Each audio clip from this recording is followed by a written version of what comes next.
Good morning, guys. NBC News has confirmed with a source briefed on the conversation that President Obama pulled aside Facebook CEO Mark Zuckerberg last November after the election, warning of the potential influence of fake news on the platform. This coming as Facebook faces a very complicated path ahead. This morning, new revelations about Facebook and the potential role of fake news and targeted ads from Russia in the 2016 presidential election. NBC News has confirmed with a source briefed on the conversation that last year, President Barack Obama had a private meeting with Facebook CEO Mark Zuckerberg, urging the young tech billionaire to take concerns of fake news and political disinformation seriously.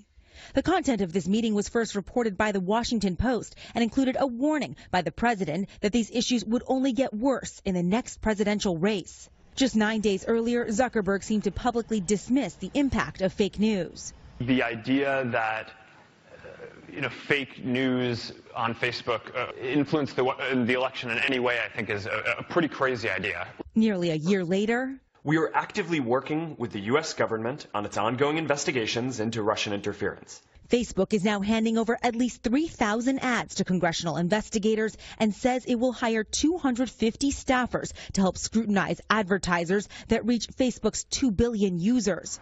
And this morning, even more pressure from Washington is on the horizon. I think what we've seen thus far is really minimum. For now, it's not clear how or if the mounting number of questions could jeopardize how Facebook and other social networks operate going forward. But a new spotlight now shining on other major tech companies as well. Some of these companies have grown so fast and so furious that it's been very tough for them to keep pace with how their platforms are being used, for good or on occasion like this for ill. Facebook declined to provide NBC News with copies of the ads it's handing over, despite the fact they were viewed by the public ahead of the election.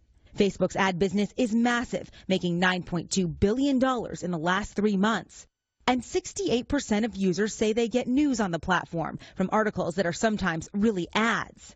Now the tough question, can Facebook and other tech companies control what they've created?